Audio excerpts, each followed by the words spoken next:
నాగర్ కర్నూలు జిల్లా దోమల్పేంట వద్ద జరిగిన ఎస్ఎల్బీసీ టన్నెల్ ప్రమాదంలో చిక్కుకున్న 8 మంది కార్మికులను కాపాడేందుకు సహాయక చర్యలు కొనసాగుతున్నాయి. రెస్క్యూ ఆపరేషన్లోకి ఎన్డీఆర్ఎఫ్ బృందాలు కూడా దిగాయి. కాసేపటి క్రితమే అక్కడికి చేరుకున్నాయి ఎన్డీఆర్ఎఫ్ బృందాలు.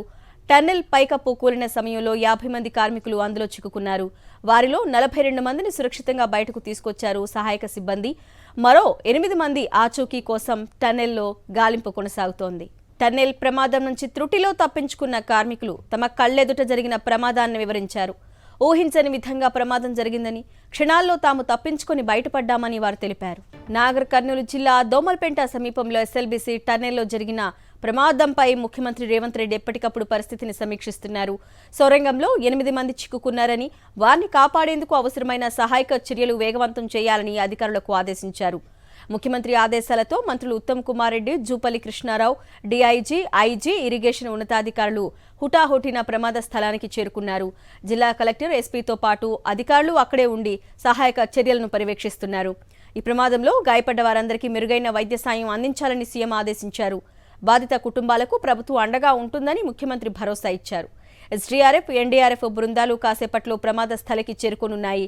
సహాయక చర్యలు చేపట్టే విషయంలో అన్ని విభాగాల అధికారులు అప్రమత్తంగా ఉండాలని, అన్ని జాగ్రత్తలు తీసుకోవాలని ముఖ్యమంత్రి అధికారులకు సూచించారు. ఎన్డీఆర్ఎఫ్ బృందాలు ఇప్పుడే అక్కడికి చేరుకున్నాయి.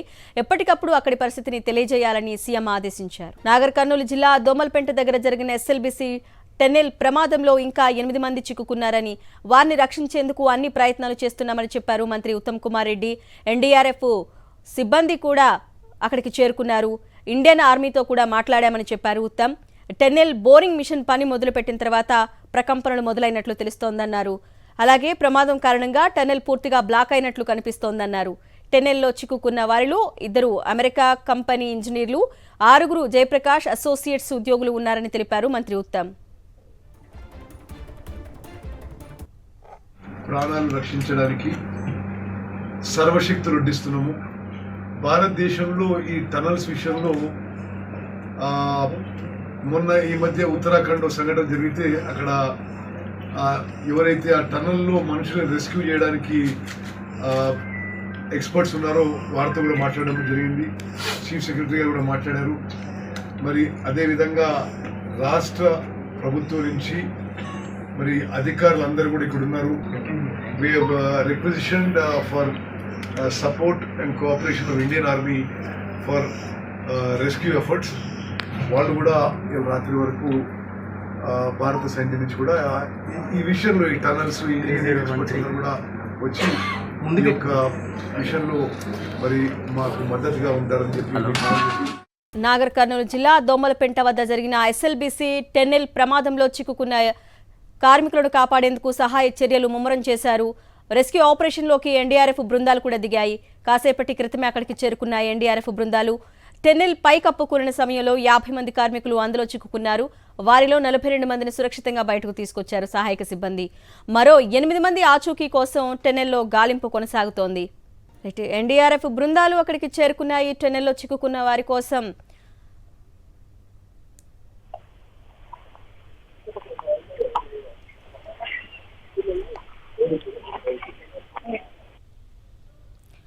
టన్నెల్ ప్రమాదంలో చిక్కుకున్న వారిని కాపాడేందుకు ఎన్డీఆర్ఎఫ్ బృందాలు అక్కడికి చేరుకున్నాయి. మరిన్ని డీటెయిల్స్ మా ప్రతినిధి విజయభాస్కర్ అడిగి తెలుసుకుందాం. విజయభాస్కర్, చెప్పండి, బయట నుంచి ఎన్డీఆర్ఎఫ్ బృందాలు సహాయక చర్యలు ముమ్మరం చేసినట్టుగా తెలుస్తోంది. అసలు టన్నెల్ లోపల ఉన్నటువంటి చిక్కుకున్న వారి గురించి ఏమైనా సమాచారం అందిందా? వాళ్ళతో కాంటాక్ట్ అయ్యారా? అసలు ఎలా ఉంది అక్కడ సిచ్యువేషన్? నాగర్ కర్నూలు జిల్లా అమరాబాద్ మండలం దోమలపేట వద్ద ఉండే ఎస్ఎల్బీసీ టన్నల్లో జరిగినటువంటి ప్రమాదంలో 8 మంది ఇటు ఉద్యోగులు కానీ కార్మికులు కానీ చిక్కుకునేటువంటి ఘటన తెలిసినటువంటిదే. దీనిలో వాళ్ళను రెస్క్యూ చేయడానికి కోసం ఇప్పటికీ ఎన్డీఆర్ఎఫ్ తర్వాత ఎస్డీఆర్ఎఫ్ బృందాలు, డాగ్ స్క్వాడ్స్ కూడా ఈ యొక్క ఘటనా స్థలానికి చేరుకోవడం జరిగింది. ఇక్కడ సహాయ చర్యలపైన ఎప్పటికప్పుడు ఉన్నతాధికారులంతా కూడా పర్యవేక్షణ చేస్తున్నారు. నాగర్ కర్నూలు జిల్లాకు సంబంధించినటువంటి యొక్క కలెక్టర్ బాదావాద్ సంతోష్ ఉన్నారు. ఆయనతో పాటు ఇక్కడ ఐజీకి తర్వాత డిఐజీకి సంబంధించిన పోలీసు అధికారులు ఎప్పటికప్పుడు ఇక్కడ వాటికి సంబంధించిన ముఖ్యంగా ఇప్పుడు వచ్చినటువంటి రాత్రి అయింది కాబట్టి ఎస్డీఆర్ఎఫ్, ఎన్డీఆర్ఎఫ్ టీములు ఇక్కడ వచ్చినప్పటికి కూడా ఎస్కలేటర్లు వస్తే తప్ప ఈ యొక్క పనులను ప్రారంభించలేమని చెప్పి వాళ్ళు చెప్తుండేటువంటి నేపథ్యంలో ఎన్డీఆర్ఎఫ్ వాళ్ళు ఏజెన్సీలతో మాట్లాడుతున్నారు. ఏజెన్సీతో మాట్లాడిన తర్వాత ఎస్కవేటర్లు ఇక్కడ వచ్చి వాటిని ఎరెక్షన్ చేసిన తర్వాతనే సహాయ కార్యక్రమాలు కొనసాగేటువంటి అవకాశం ఉంటుంది.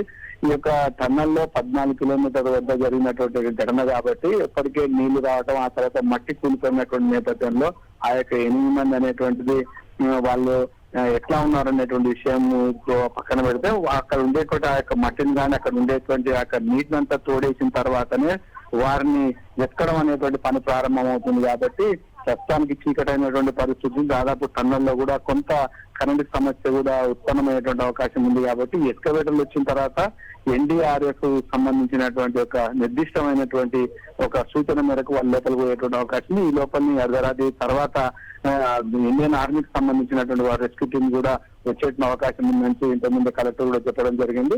ఎప్పటికప్పుడు ఉన్నతాధికారుల యొక్క సూచన సలహాలు పాటిస్తూ ఎట్లాగా అయితే ఈ యొక్క టన్నల్లో ఇరుక్కుపోయినటువంటి యొక్క 6 మంది ఉన్నారో వారిని బయటికి తీసుకురావడానికి కోసం సంబంధించినటువంటి చర్యలు మాత్రము ఇక్కడ అధికారులు ప్రారంభించడం జరిగింది. ఇప్పటికైతే ఇంకా రెస్క్యూకి సంబంధించినటువంటి పనులు మాత్రం కాదు. మరొక వైపు పెద్ద ఎత్తున జిల్లా వ్యాప్తంగా ఉండేటువంటి యొక్క ఫైర్ కి సంబంధించినటువంటి యొక్క వాహనాలన్నీ కూడా ఇక్కడ సిద్ధంగా పెట్టడం జరిగింది. 108 సంబంధించిన వాహనాలు మొత్తంగా మాత్రం అన్ని డిపార్ట్మెంట్ ఇక్కడ కోఆర్డినేషన్ తో ఈ యొక్క సహాయ చర్యలో పాల్గొనే మాత్రం సిద్ధమైన చెప్పాలి. Okay Vijay Bhaskar, thank you.